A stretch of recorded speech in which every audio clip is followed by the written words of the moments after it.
오늘 그 아브라함이라고 하는 부분을 두 번째 시간으로 함께 나누려고 합니다. 지난주에 함께 나눴던 부분이 이제 창세기 15장에 대한 부분이었고, 창세기 15장 부분을 보면서 우리가 본 것은 아브라함의 인생을 3기 정도로 나눠서 볼 수 있겠다라는 부분을 우리 함께 보았는데요. 1기라고 한다면은 하나님이 불러서 전쟁이 있고 롯을 구하는 그런 시기까지가 1기라고 한다면 2기 정도에는 이제 15장 하나님이 다시 불러서 횃불 계약을 하고 이어지는, 그리고 세 번째 단계라고 표현할 수 있다면 그거는 여전히 변하지 않는, 여전히 바뀌어지지 않는 아브라함의 모습에서 하나님이 이제는 완전해라, 이제는 하나님 앞에 있어라 라고 하는 그런 강한 메시지를, 강한 말씀을 주시는 그때부터, 그리고 이제 이삭을 낳고 이삭을 바치고 하는 그런 나머지의 뒤에 있는 삶에 대해서 이야기를 할 수 있는데요. 어떤 우리 인생도 우리가 이렇게 나눠본다면 저 역시도 여러분도 아마 이렇게 딱 구분돼서 똑같이 매년, 매일, 10년, 20년 똑같이 살아오지는 않았어요. 어린아이가 유년기, 초등학교, 중학교, 고등학교, 대학교 기간이 있고 마지막에는 노년기가 있듯이 또 살다 보면 사람의 감정도 똑같은 감정이 아니고요. 반응도 똑같지 않고요. 30, 40대 정도는 좀 뭔가 해볼 수 있는 의욕도 용기도 같지만 재미난 건 나이가 들수록 똑같은 마음으로 60, 70대도 용기를 갖지는 않더라고요. 그럴 때는 한 50 정도 되면 보편적으로, 일반적으로 보면 사람들은 안정을 원하고 안정적인 삶을, 그래서 별 탈 없이 살았으면 하는데 여전히 자녀들 때문에 골치 아픈 건 마찬가지고요. 여튼 사람의 심리라는 것이 뭐든지 해보고 싶은 시기가 있고 이제는 뭐든지 해보기보다는 그냥 편안했으면 하는 그런 시기가 있는 것처럼 신앙의 시기도 똑같은 것이 아니라 바뀌어지고 있고 하나님을 만나는 시기도 계속해서 변화되는 그런 것들을 우리가 고백하게 되고요. 그런 점에서 나는 과연 지금 어떤 단계를 거쳐가고 있을까? 그리고 지금 이 순간에 멈추는 것이 아니라 먼 미래, 즉 내가 평균 연령으로 봤을 때 우리가 80세까지 산다면 앞으로 40, 50년을 더 산다고 했을 경우에 그 40, 50년을 앞으로 더 어떻게 살아갈 것인가라고 하는 이 전체의 삶 안에서 과연 나는 지금 어디쯤 어떤 모습으로 살아가고 있을까?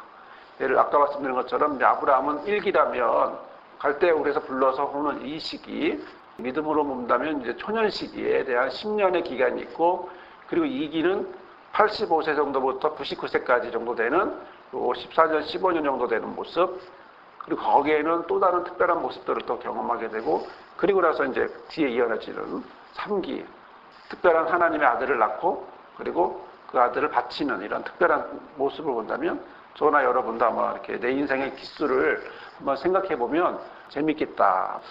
그리고 내가 어떻게 하나님 앞에 점점점 아브라함처럼 세워져 갈까? 이런 상상도, 생각도, 한번 예상도, 계획은 안 되겠죠? 예상을 한번 해볼 수도 있겠다 싶은 생각이 한번 듭니다.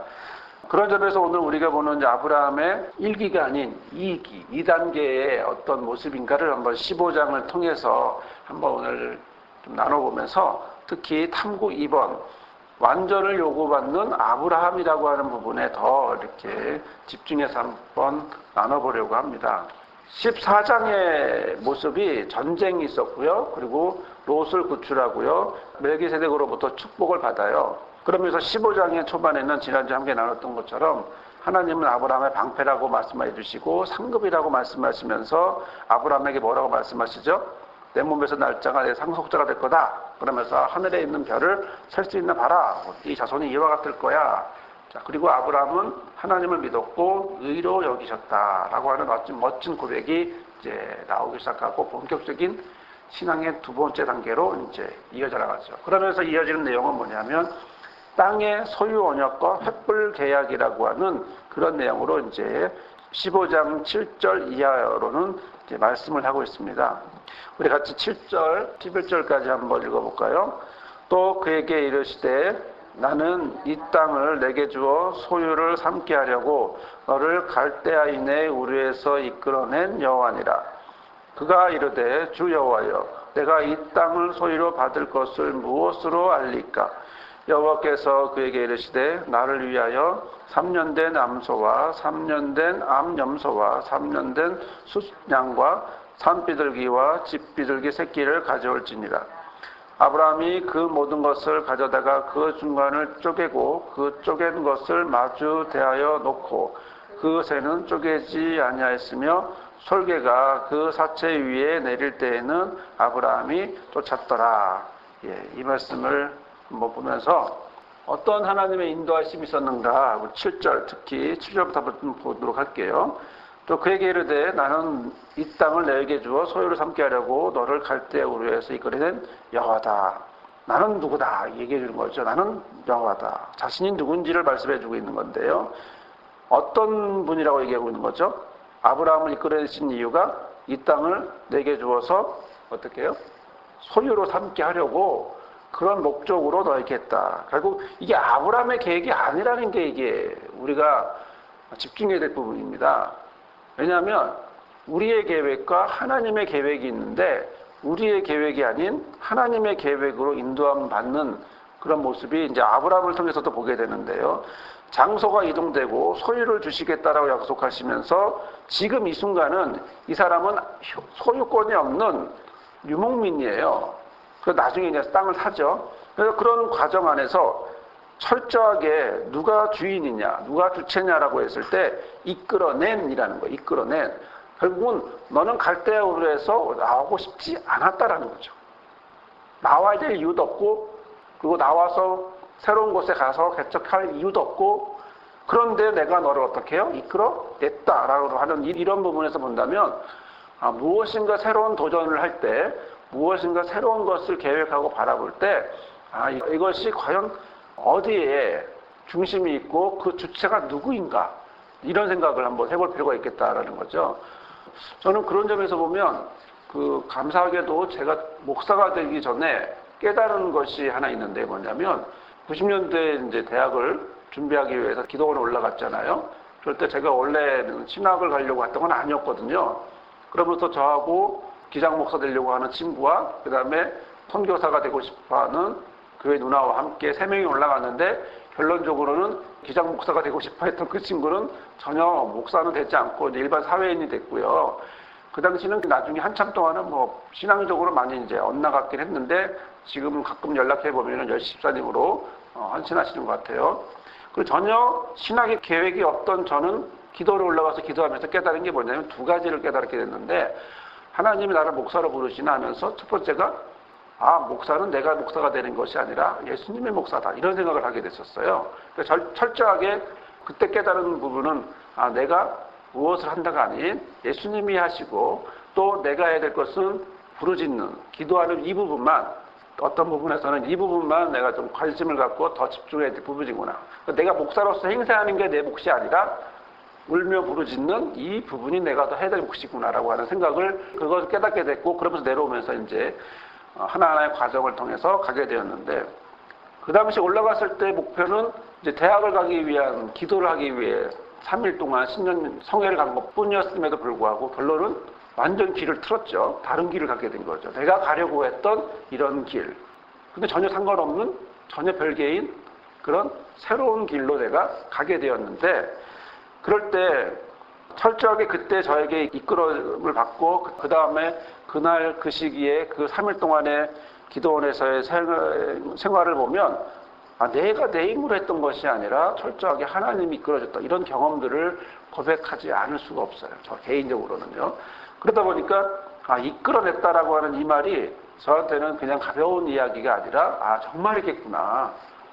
내가 계획했던 1년 뒤에, 10년 뒤에, 20년 뒤에, 30년 뒤에 이런 계획이 내 계획대로 했던 거와 전혀 상관없이 완전 각도가 달라진 거죠. 그렇죠? 북쪽으로 가려고 했는데 완전 동쪽으로 간 셈으로 서쪽으로 간 것처럼 완전히 다른 길을 가게 되는 그런 걸 경험하면서 이끌어냈다. 그런데 철저하게 주체는 누구다?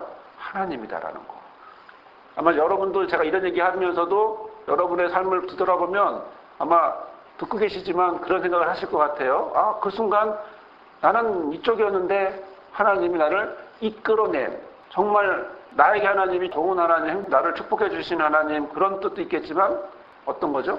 이끌어낸이라고 하는 그런 표현을 할 수 있는 하나님이다라고 하는 생각을 한번 해볼 수 있을 것 같고 고백할 수 있을 것 같아요.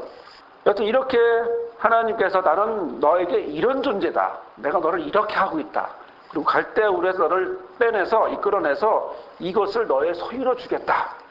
그렇게 약속을 하고 있는 하나님께 15장 8절에 아브라함은 뭐라고 말하냐면 여호와여 내가 이 땅을 소유로 받을 것을 무엇으로 알겠습니까? 확인하고 싶은 거죠. 솔직히 우리가 이런 기도 많이 하죠. 하나님 정말이에요? 내가 이거 정말 해야 돼요? 그렇죠? 왜 이거 해야 되죠? 그러면 좀 뭔가 좀 보여주세요. 근데 왜 안 보여줘요? 뭐 이런 기도를 많이 할 때가 있는데 역시 아브라함도 역시 같은 사람의 모습을 보여주고 있는 것 같아요. 자, 6절에서 자손에 대한 믿음을 받게 된 믿음의 고백을 하게 된 아브라함이 이제는 뭘 하게 됩니까? 소유에 대한 그런 하나님의 인도함에 대한 것을 받아들이기 힘들기 때문에 그걸 확인하고 싶은 거예요. 그래서 무엇으로 이 땅을 나의 소유가 된다고 하실 수 있나요? 라고 물어보면서 아브라함의 바람은 더욱 구체적인 언약으로 이어지는데 다음 이어지는 것이 이제 횃불 계약으로 그러면서 하나님은 한 사람에 대해서 계획하시고 그것을 지키시겠다라고 하는 의지를 분명히 보이시는데 이 모습은 또 예수님의 주기도문에도 너무나 잘 나와 있는 거죠. 뜻이 하늘에서 이룬 것 같이 땅에서도 이루어지는.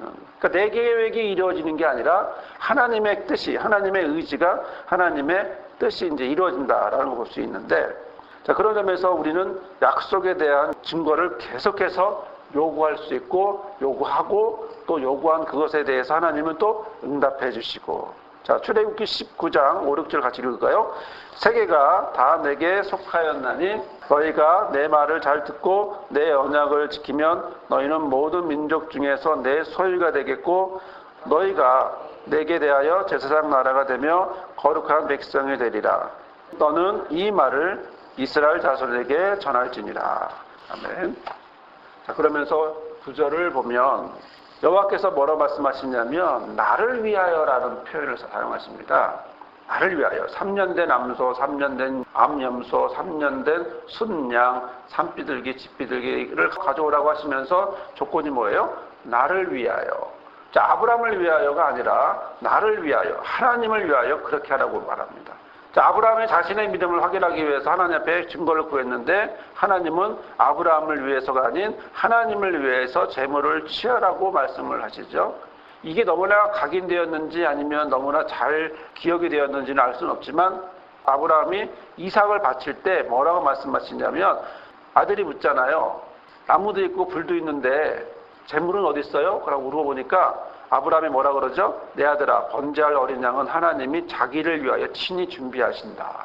이렇게 이야기를 한 거죠. 하나님의 그 한마디, 나를 위하여라고 하는 한마디가 혹시나 이 아브라함에게 22장에 이렇게 기록되어 있는지 알 수는 없지만 여하튼 하나님을 위한 준비되어 있는 이런 재물의 모습은 그리고 아브라함의 신앙에 굉장히 큰 영향을 주고 있는 거죠. 전혀 몰랐을 거예요.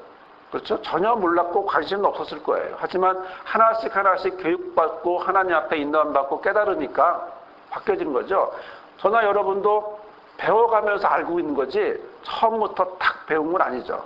하나씩 하나씩 하나님이 배워가면서 알려주면서 자, 그러면서 너를 위해서 재물을 준비하는 게 아니라 나를 위해서 준비하라고 하는 이런 표현들까지도 이해는 되지 않아요. 왜 그렇지? 나를 위해서 해줘야 되는 거 아니야? 그런데 그것이 아니라 하나님은 자기를 위해서 하나님을 위해서 하라고 하는 그 말씀을 하면서 3년 됐다라고 하는 정도의 이야기는 뭐냐면 짐승들이 3년 정도 자라면 완성된다라고 완전히 자란다고 그러네요. 그렇다면 3년 된 걸 원하시는 이유가 뭘까? 보통 하나님은 흠없는 어린 양, 1년 된 흠없는 어린 양 이렇게 요구하셨는데 왜 굳이 여기는 3년 됐냐? 그 얘기는 뭐냐면 이스라엘 백성에게 히브리적 사고에서 숫자에 3, 7, 10은요 완전한 숫자와 연결이 됩니다. 그 얘기는 뭐냐면 3이라고 하는 것은 완전한 재물, 완전한 그 흠없는 암염소, 흠없는 완전한 암염소, 뭐 이렇게 암송아지, 암염소 이렇게 얘기를 하고 있는 거나 마찬가지죠. 그 완전이라고 하는 건데 그래서 신명기에는 뭐라고 말씀합니까? 너는 내 하나님 여호와 앞에서 완전하라 라고 말씀하고 있는 걸 보게 되는 거죠. 이게 우리가 3, 7, 10이라고 하는 부분은 우리 문화에서는 잘 익숙하지 않지만 그러나 그 히브리 문화 안에서는 굉장히 중요한 숫자를 가지고 있고요. 그러다 보니까 우리가 집중해서 관심을 가져볼 이유가 있는 거죠. 자, 과연 하나님은 지금 무엇을 요구하고 있느냐를 우리가 보고자 하는 겁니다. 1단계에서는 젖먹이를 키우듯이 하나님 키웠는데 10년 동안 키웠는데 2단계 되면서부터는 본격적인 자율적인 모습들을 키워나가게 하고 그러면서 거기에 추가되는 요소가 뭐냐면 이 완전이라고 하는 부분이 그 안에 들어가고 있거든요. 10절에서 11절 보면 이제 그 재물에 대한 이야기가 나오는데요. 여기 보면 아브라함이 그 모든 것을 가져다가 그 중간을 쪼개고 할 때 우리 성경에는 나오진 않지만 그를 위하여라는 말이 나옵니다. 로라고 그래서 그를 위하여라는 번역이 되진 않았지만 그래서 하나님을 위하여 예물을 취하다. 근데 재미난 사실은 이 쪼개다라는 말과 언약이라는 말이 같은 어원에서 나왔다라는 빠라라고 하는 같은 어원에서 나왔다라는 것이 우리에게 관심을 갖게 하는 거죠. 아, 지금 무엇을 하고 있다? 단지 재물을 쪼개고 재물 드리고 있다? 아니죠. 언약을 받고 있는 거죠.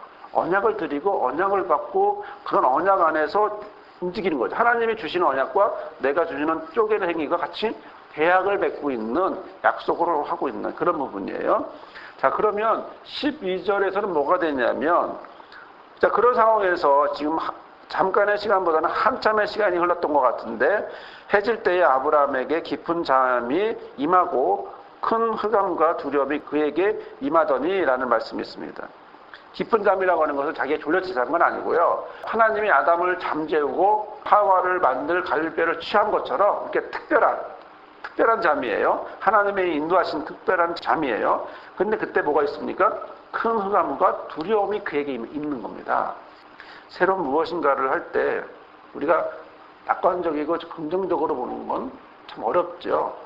겁나고 어떻게 할까. 놀이동산에 가서 놀이기구 하나를 타도요. 겁나기도 하고 힘들기도 하고 부담되기도 하는데 인생에 새로운 무엇인가를 하고 하나님이 뭔가를 주시려고 하고 이럴 때 할렐루야 막 그냥 기분만 좋고 이러지는 않을 수도 있다라고 하는 사실을 그 다음 단계를 넘어간다라고 하는 건 즉 계단을 하나를 짚고 올라갈 때 뭐가 필요합니까? 힘이 필요한 거죠. 온몸의 근육이 움직여야 되는 거죠. 단순히 그냥 우리가 구름 타듯이 부드럽게 쭉 올라가는 게 아니라 엘리베이터 타듯이 쭉 올라가는 게 아니라 계단을 올라간다라고 하는 건 온몸의 힘을 한 발에 힘을 주고 올리고 균형 감각을 갖고 이런 모든 것들이 움직이고 있는 것 똑같은 거예요. 자, 그런 점에서 심한 흑암의 두려움이 그 위에 떨어졌다, 짓눌렀다 이 표현이고요. 그런 점에서 우리가 공간 복음에서 보면 똑같은 표현이 있는 걸 보게 되죠. 어디서? 예수님이 십자가를 질 때. 몇 시부터 몇 시까지요? 6시부터 9시까지 바로 이런 온 땅에 어둠이 빛을 잃고 어둠이 임하고 그리고 한참을 계속해서 하고 있는. 자, 그 상황은요. 하나님이 십자가를 지고 있는 예수를 바라보지 않는 거죠. 이 부분은 오랜 시간이고요. 하나님과 항상 교통하던 예수께서 하늘에 어둠이 생기면서 하나님과 교통할 수 없는 이 부분은 굉장한 인간적으로 좌절할 수밖에 없는 절망이라기보다 좌절할 수밖에 없는 그런 상황인데 하나님 입장에서는 죄를 보지 않겠다라고 하는 그런 표현이기도 하겠지만 그러나 인간적인 그 한 인간 예수로 통해 볼 때는 굉장히 그 시간은 고통의 시간이고 힘든 시간이라는 거죠. 결국 그 다음 단계 죽음과 부활이라고 하는 단계로 이어지기 위해서 그런 단계가 필요했던 것처럼 아브라함도 지금 새로운 계약과 새로운 변화의 모습으로 가기 위해서 마치 병아리가 그 달걀 껍질을 깨고 나오듯이 그런 모습, 그런 새로운 탄생의 모습은 굉장히 어렵고 힘든 부분이다. 어둡고 공포가 있고 그럼에도 불구하고 그것을 통과해야만 한다고 하는 사실을 이제 보여주고 있는데요. 15장 13에서 16절까지의 말씀은 이 부분은 이제 하나님께서 아브라함에게 네 자손들이 이렇게 될 거야 하고 이제 미리 설명을 해주신 거죠. 앞으로 400년 동안 뭐 이런 일이 있을 거야. 그다음에 뭐 가서 어려움이 있지만 그러나 하나님 인도하시며 살 거고 그다음에 그렇지만 너는 장수하다가 평안히 조상에게 돌아갈 거야. 뭐 이런 개인의 약속과 또 누구예요? 자기 그로 인한 자식의 약속, 자손들의 약속. 그러나 계속 말씀을 드리지만 아브라함에게 자손이 없다라는 거죠. 없어요. 아무도 없어요. 지금 아무도 없는데 하나님은 또 이렇게 이걸 무슨 수표라고 그러죠? 무슨 수표를 남발한다 그러죠? 이렇게 자기가 볼 때는 아무것도 근거도 없는 이런 모습을 계속 남발하시는 것 같이 보이는 거예요. 자, 어떤 사람이 와서 여러분한테 계속 이런 얘기, 여러분에게 가장 관심거리인 이 부분을 계속 얘기해 준다면 여러분 어떨까요? 자, 누군가가 와갖고 다 도와줄 거야, 해줄 거야 라고 말하지만 믿을 수 있어요? 힘들어요. 어려워요. 그런데 지금 하나님이 전혀 가능성이 보이지 않는 이야기를 계속 소위 이제 남발을 하고 있는 거거든요. 그랬을 때 과연 아브라함은 아멘 할렐루야 할 수 있겠느냐? 그러면서 우리의 눈은 과연 어디에 있느냐? 계속 하나님을 바라볼 수 있느냐? 아니죠. 바닥을 쳐다봐야 되고 현실을 바라볼 수밖에 없는데 그런 갈등을 계속 아브라함은 있을 것 같고 또 그럼에도 불구하고 이렇게 말씀하시니까 또 안 믿어지진 않고 그러면서도 하나님을 믿으니 의롭게 여기는 이런 모습도 아마 이 모습 저 모습 왔다 갔다 하면서 아브라함이 완전한 모습보다는 갈등의 모습들이 완전하게 있었을 것 같아요. 하여튼 이런 모습에서 17절 같은 경우에 보면 해가 져서 얻을 때 연기 나는 화로가 보이고 또 타는 횃불이 쪼갠 고기 사이로 지나갔다라고 하는 이 모습은 짙은 어둠 가운데 하나님이 아브라함에게 나타나셔서 불과 연기와 횃불이라고 하는 하나님의 어떤 인재의 상징인데요. 특별한 모습이죠. 지난번에도 말씀드렸지만 이 둘 쪼개는 건 뭐죠? 계약이에요. 계약을 한다는 얘기는 우리가 지금 도장을 찍는 계약이 아니라 쪼개고 서로 어기면 죽는 거야 라고 하는 그런 계약이에요. 근데 자기는 있어. 근데 하나님은 안 와. 어떻게 해요? 그런 사이에 하나님은 뭘로 오셨어요? 불과 연기와 횃불이라고 하는 그런 모습으로 오셔서 그 쪼갠 고기를 제물을 지나다니시는 거예요. 자, 이렇게 해서 15장 18절에 보면 그날의 여호와께서 아브라함과 더불어 언약을 세웠다라고 얘기합니다. 주체가 누굽니까? 여호와께서죠. 여호와께서. 언약의 주체는 아브라함이 아니에요. 여호와께서 언약을 세워서 이렇게 하고, 자, 이런 15장에 있는 이런 모습, 있는 아브라함의 모습은 특별한 경험과 언약을 받게 되고 또 하나님은 아무것도 없는 그에게 자손과 땅을 주시겠다고 이렇게 끝없이 약속을 하고 계약을 맺고 또 계약까지 맺었으니 이제는 그냥 가볍게 말로만 하는 것이 아니라 구체적인 계약까지 맺었으니 아마 더 들어주실 거라고 아브라함은 생각할 수도 있겠죠. 자, 그러면 여기서 이제 지난번에 말씀드린 것처럼 거기서 이제 멋지게 끝났으면 좋았는데 그리고 나서 우리 생각은 바로 누가 나왔으면 좋겠습니까? 그렇게 기다리던 이삭이 짠 나타나면 되는 거거든요. 이삭이 짠 나타나지 않는 거예요. 왜 안 나타날까? 그런데 바로 그 다음에 아브라함이 하는 행동은 뭐냐면 사라의 말을 들으면서 하나님 앞에 기도하지 않고 당시의 관행인 일부 다처제인 축첩 행동을 하게 됩니다. 자, 이것은 하나님과 맺은 특별한 계약 안에서 그것을 이루실 하나님을 본다기보다는 뭘 보는 거죠? 인간의 눈에 보이는 상황과 조급함으로 맺어지는 행동을 취하게 되는데요. 우리가 항상 경험하는 거죠. 조급하면 뭘 흐리죠? 판단을 흐리게 됩니다. 조급하면. 이게 판단을 흐리게 되면 엉뚱한 다른 길로 원하지 않는 그런 길로 가게 되죠. 자, 그러면 우리가 궁금한 건, 자, 14년 뒤에 주실 거라고 한다면 미리 말을 해주죠. 그렇죠? 14년 뒤에 줄게. 이랬으면 아브라함이 기다릴 수도 있었을 거예요. 근데 내 몸에서 날짜가 네 상속자다 이렇게 말해버렸으니 조건이 뭐만 채워지면 돼요? 내 몸에서 나면 되는 거죠. 아브라함에게서만 나면 되는 거야. 하나님이 너 100살에 날 거야. 이렇게 좀 미리 꼭 99살에 나타나는 말하지 않고 말이야. 좀 미리 좀 말해놨으면 좀 편했을 텐데. 근데 저와 여러분의 삶을 보면서 하나님이 5년 뒤에 뭐 해줄 거야, 10년 뒤에 뭐 해줄 거야 하면서 하나님이 이렇게 계획을 세워주시나요? 그런 걸 받은 적 있나요, 우리가? 없어요. 그런데 우리는 믿음으로 고백하고 한 걸음 한 걸음 나가고 있는 것 뿐이거든요. 자, 이런 상황에서 이런 생각을 한번 해볼 수 있는데 뭐냐면 하나님께서는 순종의 과정을 보신다라는 거죠. 기간 자체를 채우는 데 목적이 있는 건 아니에요. 조기 졸업할 수도 있는지도 모르겠어요. 그렇죠? 기간을 채우는 것에 급급한 것이 아니라 어느 정도의 목표와 아브라함을 성장시키는 과정이 이제 보여지게 되는 건데요. 여하튼 이렇게 해서 이런 과정을 통해서 16장을 딱 들어갔는데 16장에 들어갔더니 어떻게 됩니까? 1, 2절 시작. 아브라함의 아내 사레는 출산하지 못하였고 그에게 한 여종이 있으니 애굽 사람이요 이름은 하갈이라. 사레가 아브라함에게 이르되 여호와께서 내 출산을 허락하지 아니하셨으니 원하건대 내 종에게로 들어가라. 내가 혹 그로 말미암아 자녀를 얻을까 하노라 하며 아브라함이 사레의 말을 들으니라.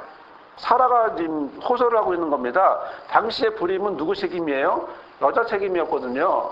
뭐 옛날 우리 조선시대도 다 그랬던 것처럼 지금도 여전히 이런 것들이 남아있긴 하지만 여하튼 여자에게 있어서는 어려움이고 생산이라고 하는 출산이라고 하는 이런 부분이 책임이고 또 안 되면 또 수치로 여겨지는 그렇기 때문에 그것을 벗어나기 위해서는 당시의 관행인 일부 다처제를 당연히 아브라함에게 요구하는 왜요? 누구나 다 했으니까 누구나 다 하니까 자, 아브라함은 거기에 동조를 하죠. 사라의 호소를 듣고요. 아무런 반론도 없고요. 그리고 수긍하면서 동조하죠. 너무나 보편적이죠. 그걸 새롭게 생각하거나 이상하게 생각할 필요는 전혀 없죠. 많은 목사님들이 저보고 개척교회를 한다고 하니까 그리고 개척교회를 하고 있는 상황에서 저한테 물어보는 건 뭐냐면 첫 마디가 그겁니다. 얼마나 힘들어. 이거예요. 이건 뭐죠? 개척교회에 대한 일반적인 생각들이죠. 아, 개척교회는 힘들어. 어려울 거야. 그러므로 곧 너도 지금 어렵게 살고 있겠지. 라고 이제 이야기를 하고 있는 건데, 여튼 그런 일반적인 관행, 일반적인 생각들, 자연스러운 이런 생각들을 우리가 아브라함의 모습에서 보는데 중요한 부분은 아브라함은 하나님 앞에 물어보지도 않고 자연스러운 그 모습을 하고 있는 거죠. 익숙한 나의 모습이죠. 그렇죠? 하나님 앞에 물어보는 것이 자연스러울까요? 하나님 앞에 물어보지 않는 것이 자연스러울까요? 우리 일반적인 우리 삶의 모습 가운데 물어보는 것보다 안 물어보는 게 더 자연스러워요. 왜요? 익숙하잖아요. 습관이고요. 몸에 배어있거든요. 내 마음대로 하고 싶은 거 아니면 내 생각대로 움직여지는 거 내가 본대로 느껴지는 거 그동안 누적되어 있는 모든 것들이 하나님 앞에 기도하기보다 하나님 앞에 물어보기보다 하나님 앞에 묻지 않는 것이 더 자연스럽죠. 월요일날 친구들을 목사들이 몇 명 와서 같이 이제 얘기도 하고 밥도 먹고 그렇게 얘기하면서 제가 궁금한 모습을 하나 이렇게 물어봤어요. 막 이런 게 있는데 참 이거 어떻게 해야 될까? 근데 물어봤는데 그 친구들 목사들은 이래 하고 다 얘기를 해주더라고요. 아, 저도 그렇게 생각하고 있었어요. 그런데 그거 끝나고 이제 그러니까 월요일날 만나고 화요일날 아침에 근데 기도하는데 그러고 싶지 않은 거예요. 모르겠어요. 앞으로 어떻게 할지는 모르겠는데 친구의 생각도 그것이 일반적이고 저도 그렇게 당연히 생각하는 건데 근데 기도하는데 마음은 별로 그러고 싶지 않아. 그런 마음이 생겼어요. 여러분 어떻게 해야 될까요? 친구 말을 들어야 될까요? 아니면 제가 기도하면서 느꼈던 감동대로 해야 될까요? 그 감동이 진짜일까요? 가짜일까요? 별대가 다 들은 거죠. 당연히 하면 더 플러스될 텐데 왜 갑자기 나는 그게 하는 게 겁났을까? 이제 별 생각을 다 해보는 거예요. 기도 끝나고. 자, 기도는 1분 하고 생각은 1시간 동안 하는 거죠. 이런 하루 종일 생각하고 있는 거고요. 또 어제 했던 그 기도에 대한 얘기를 오늘도 얘기하고 있는 거 보면 이틀 동안 얘기하고 있는 거죠. 자, 그 기도 내가 2시간 동안 했나요? 3시간 동안 했나요? 아니죠. 잠깐 한 거거든요. 하나님 어떡하죠? 할까요? 말까요? 근데 마음에 하기 싫어. 안 하는 게 더 좋을 것 같아. 그러면서 이제 그런가? 그래 되나? 그리고 나는 오늘도 지금 이 시간에도 이틀이 지난 지금도 하루가 지난 지금도 여러분에게 같이 24시간 지난 이 시간 얘기하고 있는 걸 보면 자연스럽죠. 그렇죠? 하나님 앞에 물어보는 것보다 옆에 사람에게 물론 옆에 사람의 말을 듣지 말라는 얘기가 아니라 주체 가장 중요한 이 부분이 참 어렵게 느껴지고 있고요. 그러면서도 또 속으로는 다시 한번 기도해 봐야 될까? 이런 생각도 하고 다시 한번 확인해 볼까? 그럼 하나님이 번박할까? 번박 안 하면 어떡할까? 이런 별 생각을 다 하면서 여전히 이러고 있는 게 이제 제 모습이기도 한데요. 자, 여튼 아브라함은 지금 묻지도 않고 따지지도 않고 그냥 뭐예요? 자기 마음대로 부인이 얘기했으니까 관행이니까 자연스럽고 그런데 하나님이 나에게서 날짜가 상속자가 된다고 했어. 아, 그렇구나. 아직은 내가 아기를 알 수 있는 능력이 있으니까 너는 지금 노산이잖아. 그러나 나는 괜찮아. 그러면 방법은 젊은 여자 이런 사고를 할 수도 있겠죠. 하여튼 그런 상황에서 일이 진행되어지면서 4절 5절의 말씀을 보면 읽겠습니다. 아브라함이 하갈과 동침하였더니 하갈이 임신함에 그가 자기의 임신함을 알고 그의 여주인을 멸시한지라. 사례가 아브라함에게 이르되 내가 받은 모욕은 당신이 받아야 옳도다. 내가 나의 여종을 당신의 품에 두었거늘 그가 자기의 임신함을 알고 나를 멸시하니 당신과 나 사이에 여호와께서 판단하시기를 원하더라. 예, 얘기가 좀 이상하게 흘러가고 있는 거죠. 하나님 앞에 묻지도 않고 기도도 안 하고 자기 마음대로 해놓고 그다음에 얘기가 또 엉뚱한 데로 흘러가니까 이건 당신이 잘못한 거고 하나님이 판단해줘야 돼. 하나님도 황당할 수도 있을 것 같아요. 그렇죠? 나한테 물어보기로 했으면 얘기나 해줬을 텐데 묻지도 않고 자기들끼리 다 해놓고 이거 어떻게 당신이 책임져? 이러고 오는 분위기잖아요. 지금 그런 분위기 안에서 하갈의 멸시를 받은 사례가 이제 아브라함에게 책임도 묻고 하나님 앞에 책임도 묻고 뭐 이런 식으로 얘기를 하고 있는데, 자 6절에 아브라함이 사라에게 이르되 당신의 여종은 당신의 수중에 있으니 당신의 눈에 좋을 대로 그렇게 행해라 하면서 그렇게 말하자 사라가 어떻게 해요? 하갈을 학대하게 되고요. 또 하갈이 사라 앞에서 도망하게 되죠. 계속되는 아브라함의 무책임한 행동을 우리가 볼 수 있는 거죠. 괴롭히니까 다시 또 괴롭히는 악순환이죠. 이런 부분. 자, 이런 부분에서 그런 결과, 여러 가지 과정을 통해서 결과적으로는 이제 하갈이 뭐 가출도 했다가 하나님이 천사를 보내서 다시 들여보내기도 하고 뭐 이런 과정을 통해서 결국은 이제 출산을 하게 됩니다. 15절, 16절 시작. 하갈이 아브라함의 아들을 낳음에 아브라함이 하갈이 낳은 그 아들을 이름하여 이스마엘이라 하였더라. 하갈이 아브라함에게 이스마엘을 낳았을 때에 아브라함이 86세였더라. 자, 그 아들이라고 얘기합니다. 그 아들. 아브라함이 이스마엘을 뭘로 보고 있어요? 아들, 상속자. 야, 드디어 태어난 내 아들. 이렇게 말하고 있는 거거든요. 아브라함은 이스마엘을 아들로 여겼고 그렇게 16장은 끝났습니다. 그리고 86세입니다. 여러분, 아브라함에게 히브리적 사고에서 무엇이 완전한 숫자라고요? 3, 7, 10이거든요. 자, 86세는 뭐와 연결되죠? 아무 연결이 안 되죠. 그 다음 87세는 아무 의미가 없어요. 그 얘기는 무슨 얘기냐면 이스마엘을 낳은 86세는 하나님 앞에서 3년 된 제물을 드리는 완전한 수를 채우는 그런 모습과 상관도 없고, 그러니까 이스마엘이 다음 이을 상속자라고 하는 것도 아니고 숫자상으로 봤을 때 전혀 관계가 없는, 근데 이삭은 몇 살에 태어나요? 100살에 태어나죠. 아브라함의 인생에 있어서 100살, 바로 10에 10을 곱한 숫자인 바로 완전의 완전을 곱하는 100살. 자, 86세와 100살은 단순히 숫자 얘기가 아니라 14년 뒤 얘기가 아니라 뭐예요? 큰 의미가 있는 거죠. 자, 그러면서도 86세 더하기 14는 7과 7이죠. 그러니까 완전을 향하여 가는 거죠. 아무 의미 없는 숫자에서 완전과 완전을 향해서 정말 10 곱하기 10이라고 하는 정말 완전한 이삭을 낳는, 언약을 낳는 이런 부분이죠. 자, 이런 과정이 결국 하나님 앞에 필요하다고 하는 사실을 보게 되는데, 그러면서 하나님이 17장에 99세에 나타나면서 하시는 말씀은 완전한 언약과 계명과 할례 등을 말씀하시는데, 자 17장을 읽어보면요 1절에서 22절까지 쭉 말씀을 보면 놀라운 게 17에서 18절 말씀만 빼고 다 하나님 말씀이에요. 하나님이 아브라함에게 얘기해 주는 거예요. 다. 이 많은 말씀을 아브라함에게 얘기해 주는데 오늘은 바로 이 부분 1, 2절에 대한 부분까지만 함께 나눠볼까 합니다. 1, 2절 읽겠습니다. 아브라함이 99세 때에 여호와께서 아브라함에게 나타나서 그에게 이르시되 나는 전능한 하나님이라. 너는 내 앞에서 행하여 완전하라. 내가 내 언약을 나와 너 사이에 두어 너를 크게 번성하게 하리라 하시니. 아멘.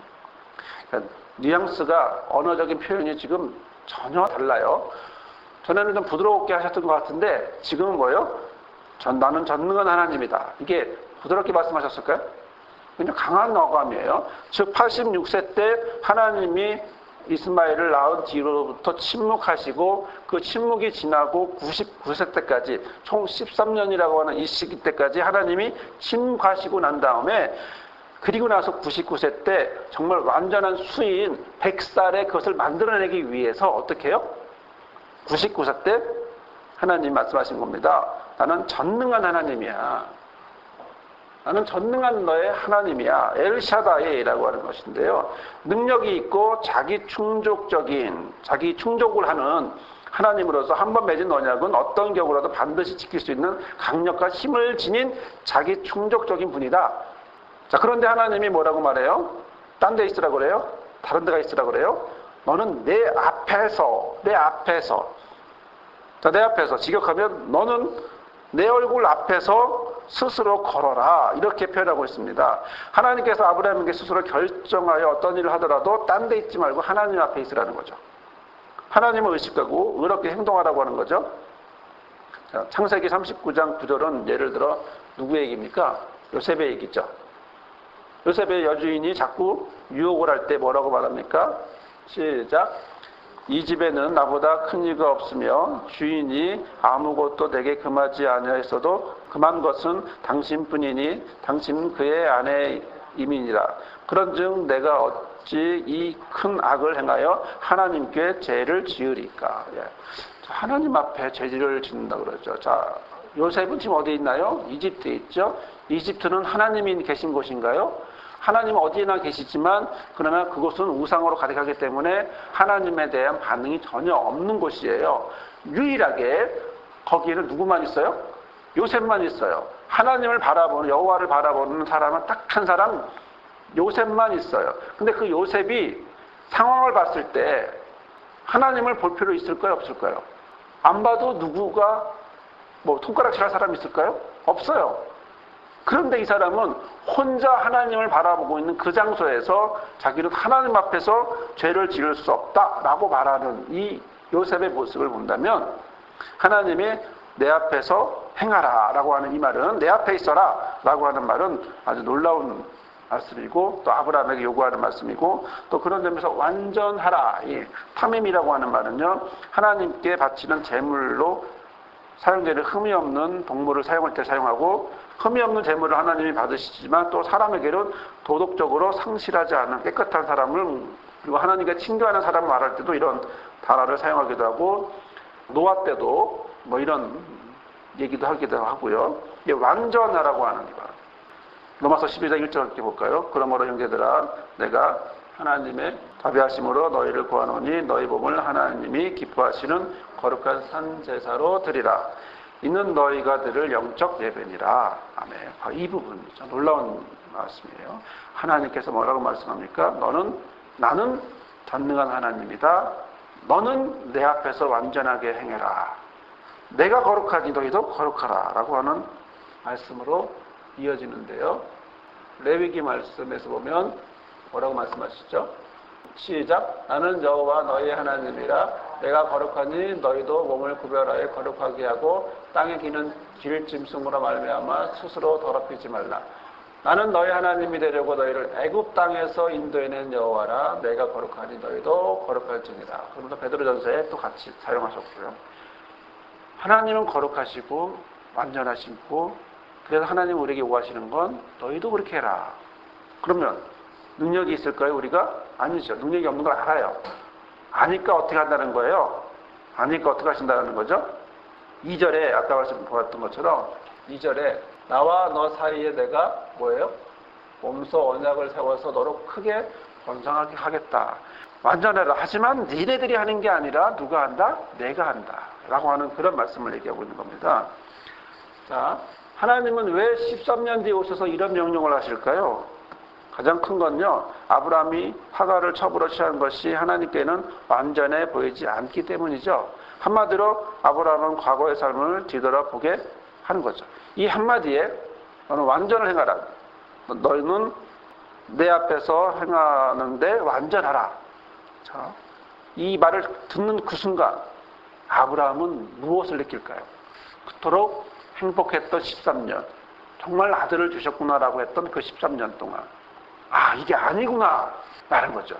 그 미련을 못 버리고 그는 17절, 18절에서도 얘기하는데 이스마엘이나 복 주세요 이런 식으로 표현하거든요. 아니야. 그래서 사라에게 태어난 자가 네 자손이 될 거야 라고 말씀하시고 있는 걸 보면 여전히 아브라함은 뒤돌아보지 않고 있지만, 여튼 아브라함에게 바로 이 말은 너는 내 앞에서 행하여 완전하라라고 했던 것은 과거의 13년 내지는 그 뒤에 있는 것들이 완전하지 않다라는 사실을 보여주고 있는 것이고요. 두 번째는 모든 인간이 절대로 하나님 앞에 완전할 수 없다라고 하는 사실도 그럼에도 불구하고 추구하는 사람이어야 된다. 추구하는 삶이어야 된다라는 사실을 보여주고 있고요. 내가 내 언약을 세워. 내 언약은 쌍방 언약이 아니고요. 어떤 언약이라고요? 일방적으로 맺는 언약이라고 하는 사실. 자, 그 이유는요. 아브라함에게 언약을 완전히 이행할 수 있는 능력이 없기 때문에 하나님이 일방적으로 언약을 주시고 이를 하나님 전능한 능력으로 완수하실 거라고 하는 사실을 보여주고 있는 거죠. 자, 번성케 하리라고 하는 이 말씀도 징계는 끝이 아니다. 다시 부르시고 사랑으로 품어주시고 복을 주신다라고 하는. 자, 징계를 끝날 것 같잖아요. 너는 완전하다. 이는 완전하지 않은 놈. 끝나게 되잖아요. 그런데 그 다음에 뭐라고 그래요? 내가 너를 번성하게 하겠다. 이런 얘기를 끝나는 거죠.